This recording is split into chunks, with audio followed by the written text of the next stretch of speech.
I think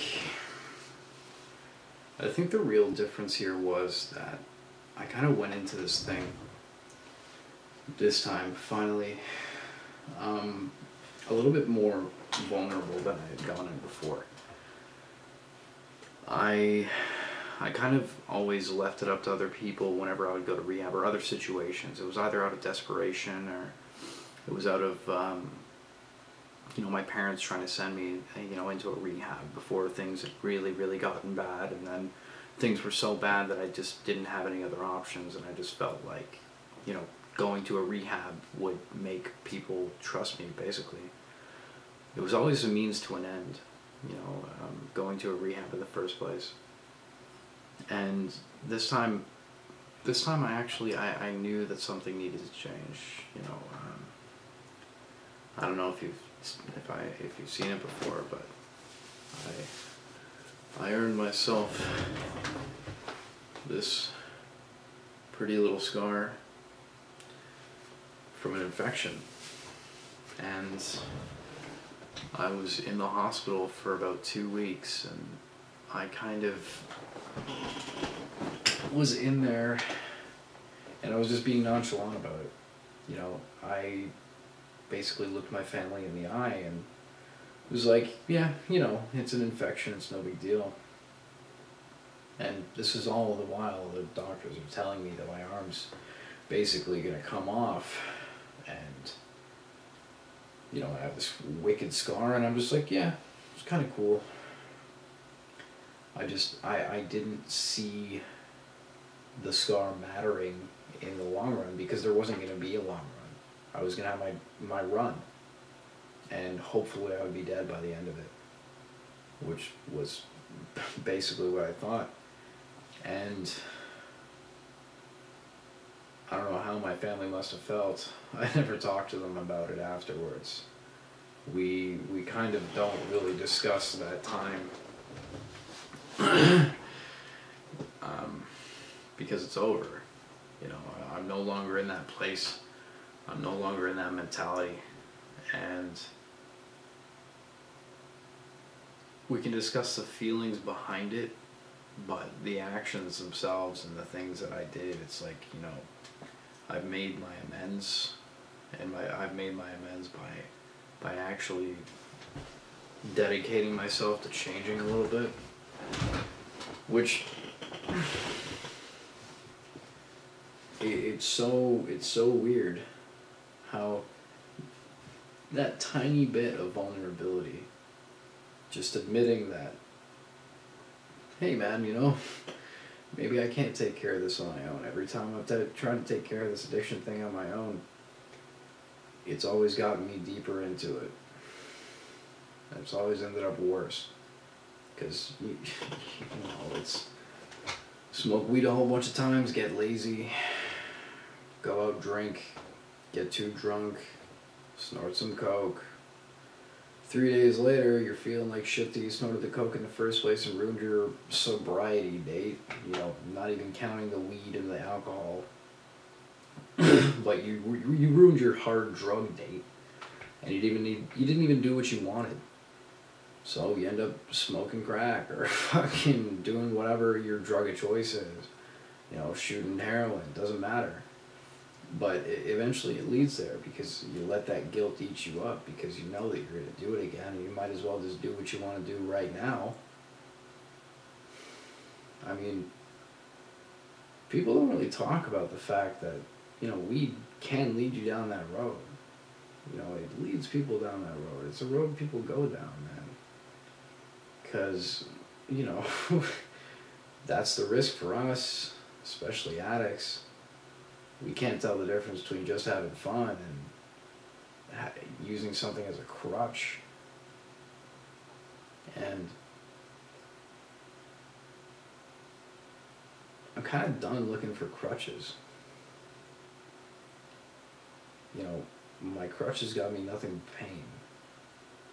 And they brought nothing but suffering to my family. And they tore everything apart in my life. I've dedicated myself to trying to actually be better. And I don't mean some superficial way, I mean like actually better. There's a problem with Alcoholics Anonymous in general.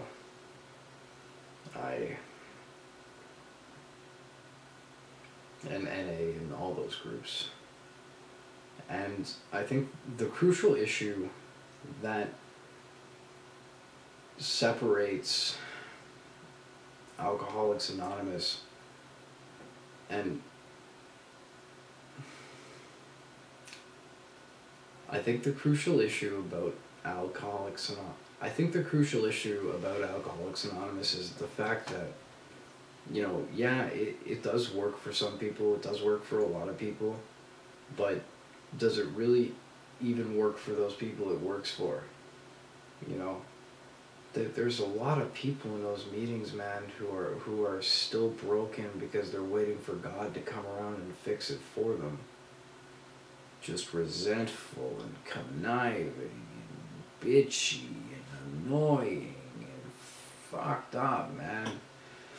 And it's just like the world didn't end up the way you wanted it to be, and you kind of fucked your life up, and now you're 40 and you're sitting in this church and you're whining about the stuff that happened to you. It's like, why are you sitting here trying to take it out on everybody else? You know? And it's those resentments, and it's those just sick behaviors that they're just waiting for God to come around and remove these defaults of character. You've got to put in the work to do it. And that's why I never found that in those groups it never really helped me, man. Because they're always trying to leave it up to something else. They never gave me a concrete way of, you know, here's how you remove your defaults of character. I understand prayer, and I understand why it's crucial for some people, right? You know, my beliefs don't even exclude me from AA working. Like, they could easily work for me. But the thing is, at the end of the day, my belief in, you know, whatever else is out there doesn't mean that whatever else is out there is going to do anything for me. I know that I'm the one who has to put in the work, and I know that I'm the one who had to come up with a way to fix myself. That's the funny thing about the whole rehab thing and being vulnerable and going there and expecting someone else to fix me, is that at the end of the day, I was the one who had to do it anyway. I was the one who had to find a way to build myself into someone that I wouldn't let do drugs. Because the 95% failure rate, whatever these rehabs are doing, as much as I really do appreciate the people who work there, especially at the one that I went to, I'm eternally grateful for what they did for me. What they're doing isn't working. And I'm not sure why they keep doing it. Because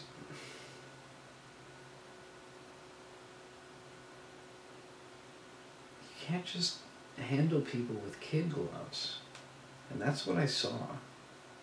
I saw people with huge problems that were supremely obvious, even to me. And, you know, I'm not a counselor. I might know people in general, you know. I might be able to compare one person to different kinds of people that I've met in the past. Especially with drug addicts. I know generally how drug addicts work, and, you know, different types of drug addicts. But when there's a glaringly obvious problem and it seems like the counselors are not even addressing it, how are they supposed to change? I don't know. It's kind of a side point anyway.